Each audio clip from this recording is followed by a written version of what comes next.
Hello and welcome back to the podcast. Thank you very much for being here. Oh, today is going to be a hot topic. Are you guys ready? We're going to talk about my friend Dave Ramsey. Let's start this podcast by saying, I don't hate Dave Ramsey. And I'm not going to talk about why he doesn't like whole life today. That is not the point of today's conversation. I want to talk about what I have been hearing lately and what has really just kind of crossed my mind. I don't usually talk about him because typically the Dave Ramsey people have lots of debt, and I am frankly not somebody that they can come to for help because I don't do debt snowball stuff. I don't do any of those sort of things. So if there's a ton of debt, like we have 30,000 in credit card debt, we have car payments, boat payments, camper payments, like all this stuff, then you are going to want to go through Dave's debt consolidation program. That portion of what he does is absolutely amazing. And it's not even so much Dave anymore. I am now seeing on social media, I'm now seeing his daughter, who seems like a very nice individual. I'm sure they're both very nice. Here is the thing that I've thought about recently that I've watched, because I've just watched what's going on with him on social media. I have not actually gone into his courses or anything like that. So another warning, I may be stepping out of what I know, but I can tell you I have lots of Dave Ramsey people that come to me and say, you know what? Dave was really great. He helped us get our money in order, but he didn't teach us about cash flow. He didn't teach us about X, Y, and Z.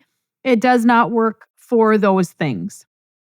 And so I am just going to assume, probably make a you know what out of you and me, but I'm just going to assume that he's not teaching those things because these people aren't getting that anywhere. So let's talk about what Dave is doing and what he's maybe not teaching, or what you maybe are, if you have a family member that says, hey, Mary Jo, I have this family member, I have a spouse, that they are not going to see what you're doing because they have drank all of his Kool-Aid. Well, first of all, know that if somebody's drank all the Kool-Aid and they've hit the arrival syndrome, they're not going to get it. They're not even going to want to get it. We have to want to learn in order to learn. And if we don't want to, we're never going to get there. But I want you guys to think about this. I just recently heard him on a clip that he was talking about his rental properties. I didn't know he had rental properties. And I followed him for years and years and years and years and years because I liked him. But I didn't know he ever had rental properties. He never spoke of them that I was aware of. Maybe he didn't have them then. But why does Dave have rental properties? Think about that.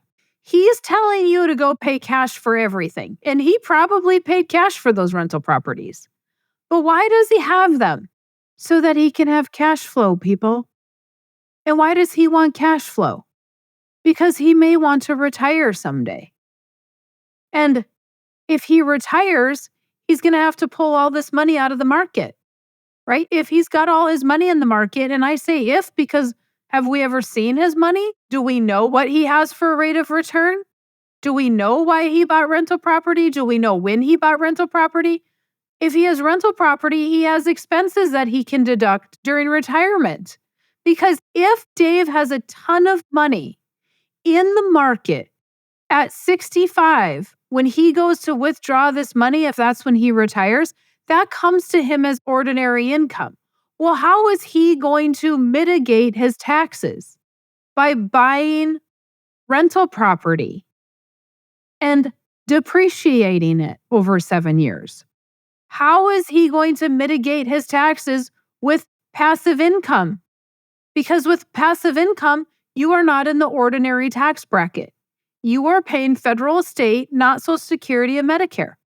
So all these things that Dave knows how to do and that we talk about here, all these things he's doing, but is he sharing that with his followers? Or are we so focused on the niche of how to get you out of debt that once you're out of debt, then you should go invest in the market? But he's not just investing in the market. Is he investing in the market? Or is he buying rental properties with it? How does Dave get the money to buy the rental properties? He sells his stuff to his listeners and his followers, and they buy all of his things, his courses, his books, his little billfold with compartments in it that I saw on his page one day. He's selling all these things to his followers, so then he has cash flow coming in from his business, and then he needs a tax write-off, so he goes and buys real estate to create more passive income cash flow and some depreciation and some expenses.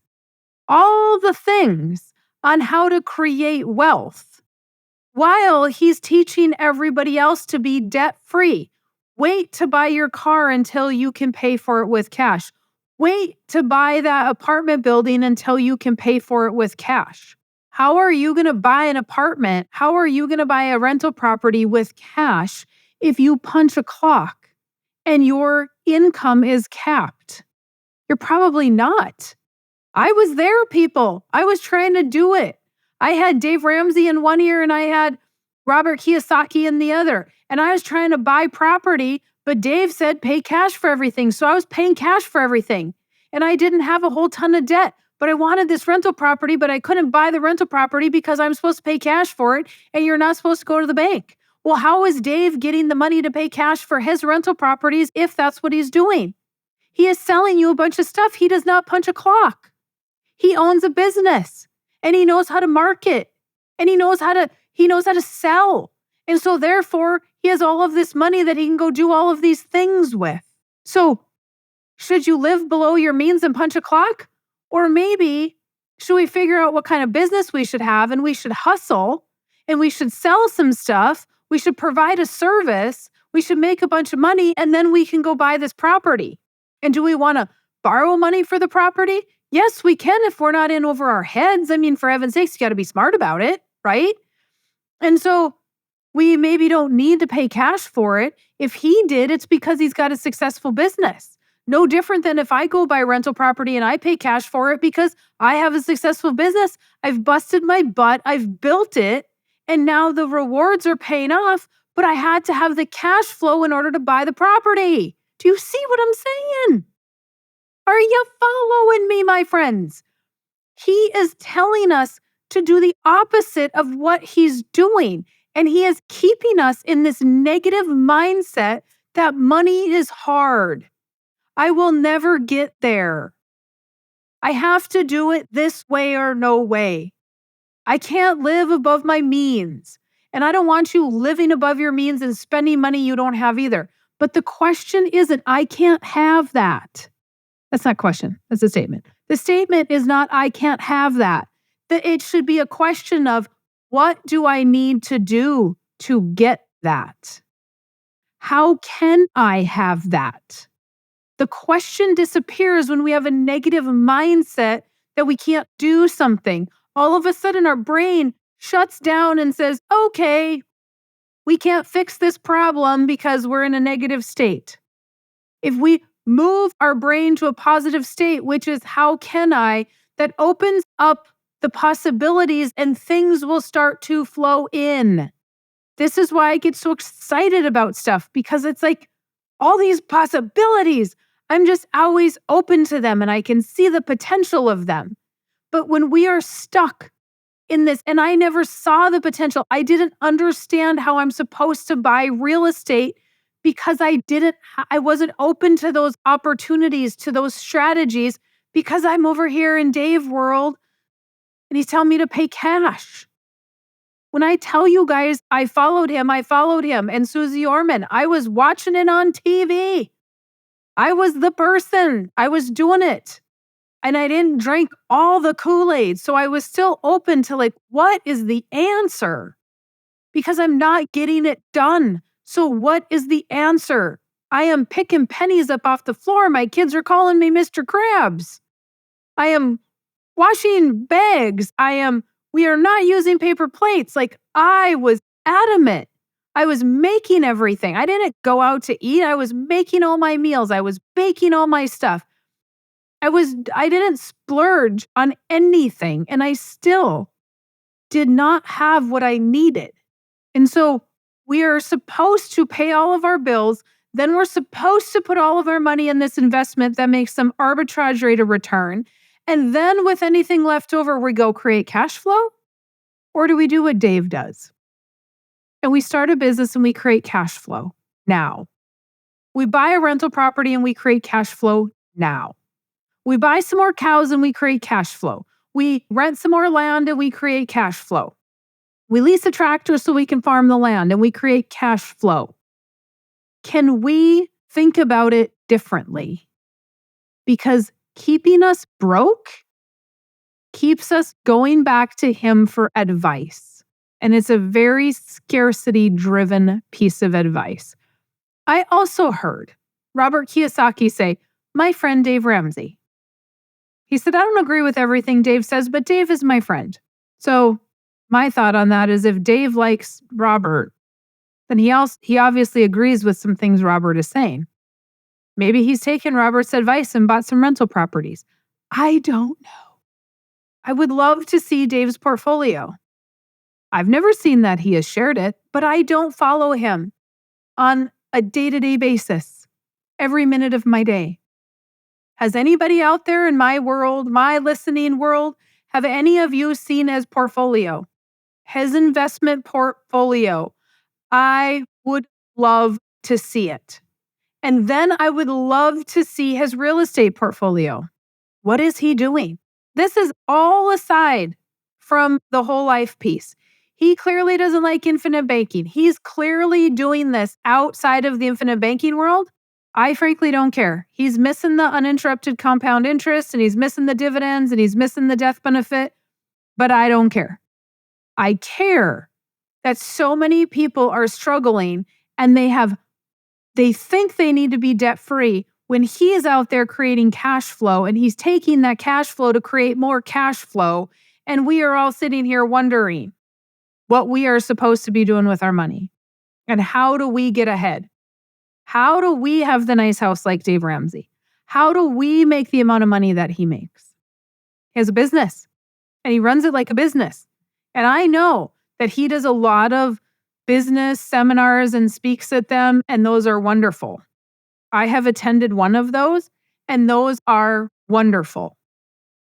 That piece needs to be wrapped up into, hey, now that we're out of debt, how do we get you so that you can get to the next level?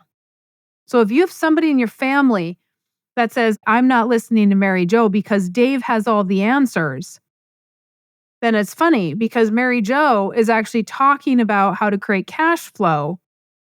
And we're just going to use the policy to do that because we're not giving up the liquid money into a 401k. We're not putting our money into a 401k or an IRA. And that's an or asset. And then we don't get to do anything.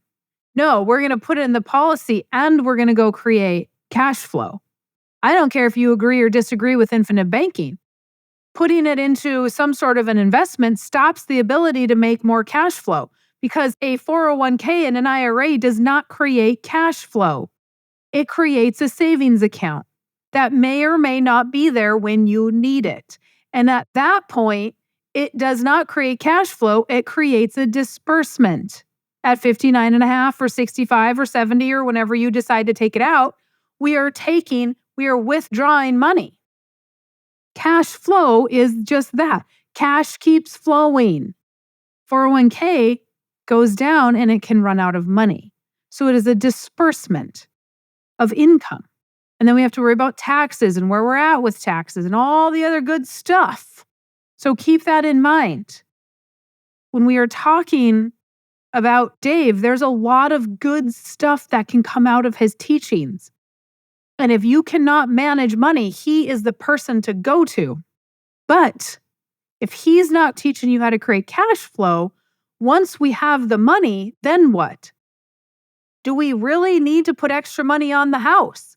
I just had a client today that said, well, I'm putting 2,000, I save up my money and every time I have $2,000, I pay down my property. I said, you need to stop doing that, my friend. Because every time you give the bank $2,000 and then you need that money later to go buy cows or you need that money to start a business, you then have to go back to the bank and get a line of credit. And the line of credit is going to be more than 5%, which is what your house loan is at. Stop overpaying on debt. Use that money to create cash flow. The only time I want you overpaying on debt is if you are so bombarded with debt that you are almost upside down and can't buy groceries. Okay? If we have tons of credit card debt, get that crap paid off. On a day-to-day basis, that is not the kind of people I'm seeing. I'm seeing the people that are like, oh, geez, you know what? Dave said to put extra on there and get this paid off in 15 years or sooner. Okay, but then for 15 years, you give up access to money that you could have used to start a business. So you're delaying the gratification, which is what I did for many, many, many, many years. Don't do what Mary Jo did. Use my experience and figure out how we can create cash flow. What are you good at? What can we do? What business can we start? What is going to make us money? If you are a farmer, is it pears or is it sell by? If you are a business owner, is it pressure washing businesses? Is it owning a business that has, maybe you have vending machines or you have laundromat? There is something that's going, I don't care what you do. I don't care if you have a bakery. What are you doing that's going to make money? Because let me tell you, I would have been tapped out a long time ago and we would not have what we have today. But because I can create my business and I have no ceiling to my income, guess what? I can do whatever I want. I can run my business. I can have rental properties. I can have farm ground. I can do all the things, which then provide more cash flow to go do all the things. So we're mad at wealthy people because they have a lot, but they have a lot because they understand cash flow. And guess who does that? Dave Ramsey. He's creating the cash flow. Oh, cash flow is king, you guys. Okay. It's a dead horse. But I'm not going to get into this fight about why he likes or dislikes life insurance. Everybody talks about that. Frankly, I am sick and tired of even hearing about it. I'm not going to get into that fight because he's so blatantly blind that we sit here and we try to fight it. And all these infinite banking people are trying to fight it. When he's out there just creating more content so you buy more stuff from him. All right. You guys know the drill. Go to Without the Bank or farmingwithoutthebank.com, grab your books, and then read it, schedule your appointment, have your appointment with me, and I am happy to visit with you. And then we'll see where we go from there. If you need anything, maryjo@withoutthebank.com. Shoot me an email. Happy to answer that as well. Otherwise, have a fantastic rest of your day.